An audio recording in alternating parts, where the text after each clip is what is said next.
Do you know the name Hans Berliner? Would it surprise you to know that Hans Berliner was a world champion? How many of you knew that Hans Berliner was a world champion in chess? I know what you're thinking. You're like, no, that can't be. It was Steinitz, Lasker, Capablanca, Alyekin, Hervé, Botvinnik, Smyslov, Hal, Petrosian, Spassky, Fischer. What do you mean, Coach Daniel? He was the world champion of correspondence chess. Hans Berliner, born in Germany on October 8, 1929, passed away April 5, 2017. Born in Germany but fleeing Nazi persecution, immigrated with his family to Washington, D.C. And he did, in fact, win the 5th World Chess Championship for correspondence chess. 1965 to 1968, he held that title. By the way, his score in that event was 12 out of 14. Tremendous. In that tournament, he defeated the Russian correspondence grandmaster Yakov Yestrin, perhaps, using the two knights defense in what is still one of the most famous and influential correspondence chess games in history. Berliner was also a trailblazer in the field of computer chess. In 1974, he received a PhD in computer science from Carnegie Mellon University,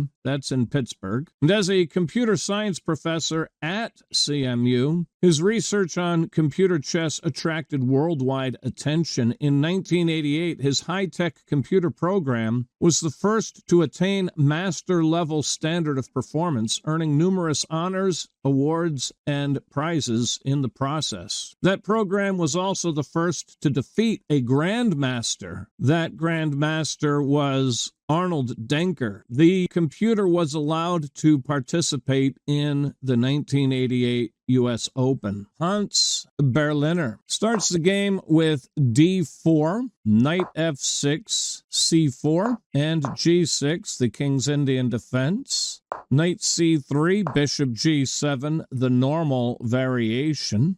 e4, d6, f3 is Alyekin's anti-Grunfeld variation, and e5 is Sämisch's variation. Now, Sämisch is also a German. Friedrich Sämisch lived from September 20, 1896 to August 16, 1975. And Sämisch was one of the inaugural recipients of the Grandmaster title when it became standardized in 1950. Pawn e5 in this position is Sämisch's defense or variation. King's knight to e2, castles, the Bobotsov-Korchnoi-Petrosian variation. Bishop e3 is the orthodox variation. c6, d5. Pawn takes pawn, c takes pawn. This is the main line, Sämisch. Now here the unusual knight e8. I say unusual. Bobby played this kind of move a lot. The idea is to push the pawn. Sometimes the knight comes to c7. The usual move is a6 here. That's answered by queen d2, queen's knight to d7, pawn g4, and pawn h5. Bobby, not wanting to go down that road, plays knight to e8, queen d2, pawn f5 as predicted, queenside castles. Pawn takes pawn might be playable, I would think. Let's see, gets a check mark. Personally, I'd be a little bit wary of castling into an open file if I were in white's shoes. Here I would rather play rook c1, for example. It says I'm wrong. Anyway, Berliner with queenside castles. After queenside castles, knight to d7 and king to b1, hastening off of the aforementioned open file. The bot recommending pawn takes pawn. Here, I'll play pawn takes pawn, and then I'm assuming then play king b1, because you don't want to remain on that open file. Yeah, I get a star. Coming back, King B1. Here, knight, the king's knight, back to F6 from Fischer. Knight B6 is said to be superior, gets an exclam. Bobby coming back to F6 with this out-of-place knight. Knight to C1 from Berliner. Yeah, you know what? The bot's calling for knight to B5, but I would think that trading pawns should be good here as well. Wouldn't you? Gets an exclam, yay.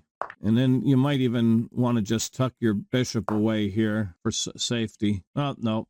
I got one exclam and one inaccurate. So anyway, knight C1 from Hans Berliner. Now pawn takes pawn, pawn takes pawn, knight G4. Nice attack on the open F file. Nice pressure here. Got to look here. None of that's going to come to pass because he's got ample defense. Bishop G1, though, really makes the king's rook look awfully out of place. I have no doubt this pawn will be pushing up the board, though, don't you? Well, bishop H6 hits the queen. Queen E1, knight C5. Yeah, it might be safest just to retract your knight now that you...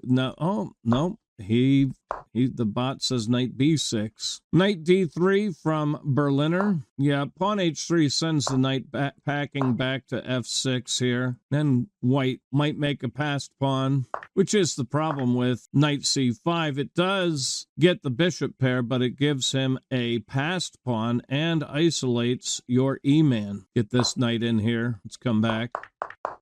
He played a knight to D3, knight takes knight, bishop takes knight, bishop D7, bishop B5. Well, the bot calling for the knight to come and hit this pawn. I would think that H3 deserves consideration at this juncture as well. Force that knight out of your territory, and then maybe put the question to this bishop. And if trades, you get your queen in a more active place. Come back. Bishop B5 was Berliner's choice, and Bobby traded, and now A6, pushing and pushing. Knight A3, yeah, perhaps knight C, just back to C3 is wisest. Keep the knight central. The knight on the rim is dim, although I suppose you can come here. Rook C8, so Bobby owns both open files. Pawn H3 at last is played, and knight back to F6. Bishop E3 is in fact played, and Bobby does trade. Now Queen A5. King's rook to E1. Pawn B5, rook C1. Bobby with queen A4. You might trade rooks first, but yeah, the bot says trade rooks first. Check, takes, and then queen A4. Super attacking the pawn. Bobby with queen A4 right away. Knight C2, rook F7, pawn A3, king's rook C7, super attacking and battery attacking the knight. So knight B4, and I'm sure white would love to trade rooks here. So Bobby hits him first. Rook takes rook, rook takes rook, and queen takes the rook, and white needed to play king takes the rook.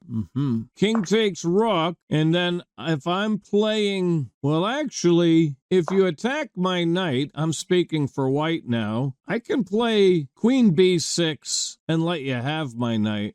Ooh, double exclam, double exclam. And the point is, after pawn takes, then the queen comes here, and after king G7, queen E7, and then I'm winning back my material. And I've surely secured a drawer here. Berliner with queen takes the rook. Bobby with A5. Queen C8 check. King G7. Queen C7 check. King H6. Queen C1 check. Pawn G5. And white is out of useful checks, but this pawn is pinned. And what do you do to a pinned piece? You attack it again. So that's a nice try right there. Obviously, he's threatening checkmate, isn't he? If white is allowed to play queen queen takes g4. That is checkmate. Well, obviously, Bobby's not going to let that happen, so he takes the pawn and defends. Knight c6, pawn b4, queen b3 being called for here. Queen b3 even better. I'd be tempted to get out of the pin, but let's evaluate queen b3, and on pawn takes the pawn. Yeah, I think I'll just move my king.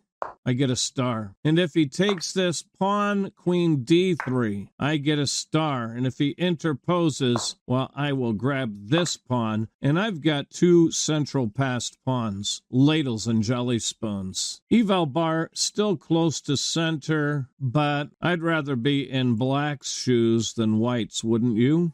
Let's come back. Bobby playing b4 right here. Now queen e1. Yeah, so I think we already talked about this line, but on pawn takes, pawn check, king h5. And of course, we're more than happy to trade queens if you play queen c2. More than happy. Come back, come back, come back. Queen e1 was Berliner's choice, hitting the knight here, and Bobby discovers a defense with pawn takes a3. Nice. Pawn takes pawn check here. Now king g7 was played. And any minute now, Bobby wants to play queen b3, queen takes pawn checkmate. So don't take the pawn, by the way. On king takes pawn, you get checked. The eval bar's dead center, but, I mean, there's nothing you can do here. So don't take the pawn, is my point. And don't take it with the knight either, by the way. Don't take it with the knight, okay? This is such a shrewd move by Bobby. Knight takes the pawn here. Pawn a2 check is not the best move. In fact, the eval bar comes back almost all the way to center. Much better is pawn takes the pawn with the threat of queen a1. And on king takes the pawn, we have queen d4 check. And after king to c2, I'll play queen c5 check. No. You know what? I'll play knight c5. It said queen c5 was better. Anyway, a2 was played by Fischer. By the way, remember, don't ever take this pawn. You take this pawn and, oops, you've kind of made a Horlicks of it all of a sudden. I could try a2 here, and then queen d4 here. It might be okay. But don't be pawn grabbing. That's what I'm trying to say. All right, anyway, what do we have? We've got a2 check, king a1, knight c5. Yeah, play king g6 first, the bot says. Play this first, and then if queen h1, then you can take this pawn and you should be okay. But you don't want to start with knight takes the pawn, that's for sure. Knight c5 here, b4, knight b3 check. Knight takes knight, queen takes the knight, queen against queen in the endgame. Queen e4, king g8. Looks like Bobby's advantage has fizzled away. g6. Yeah, g4 is a better way to keep the balance. g6 was played, h6, queen f5, threatening check and mate. Bobby played queen takes pawn. He kind of caved to this threat. Queen d1 check is probably the better way to go, but now we're back to dead equal. On queen d1, check. He takes here, and then I give check. He comes here, then I give check. When he comes here, well, one thing's for sure, he can't come here. Well, at some point I'm going to pick up this pawn anyway, is what I'm showing.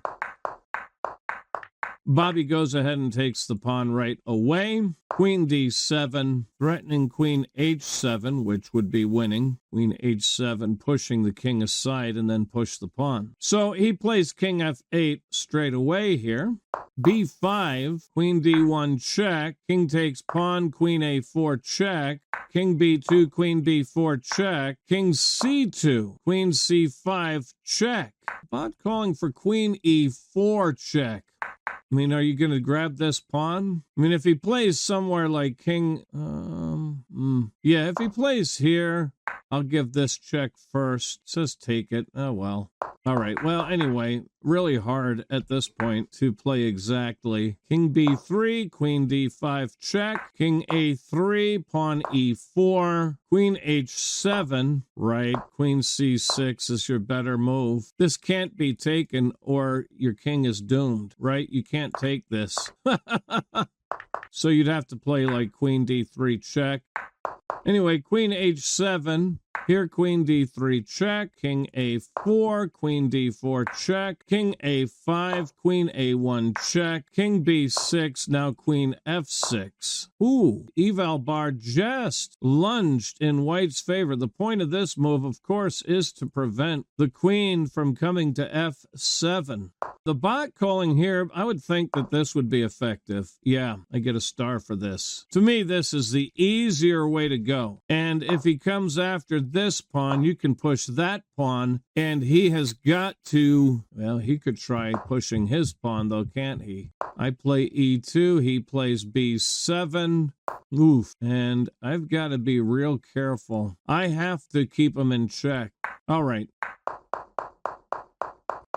Bobby with Queen F6, and the problem is he hasn't defended his H-man. So this move is a bit inexplicable. After all this great play, Berliner played King C7 here, and now that is equal again. The problem is for Black is if White captures this pawn, you've got some trouble here. How in the world are you going to stop this pawn from promoting now? It is difficult. I played King E7. He's got check right here. Okay, it didn't like King E7. If I play here, he's got this, and I'm forced back, and it's the same thing. It's just different, right? And it is all over right now. The point is, I'm going to take the passed pawn. If I take the queen, it's just a draw again. But I'm going to take the passed pawn. And so your future queen is gone, and mine is still on the board. Plus, I got another one in my pocket up here. Anyway, Berliner with King C7, Queen G7, and they agreed to a draw. I'm sure the clock was a factor.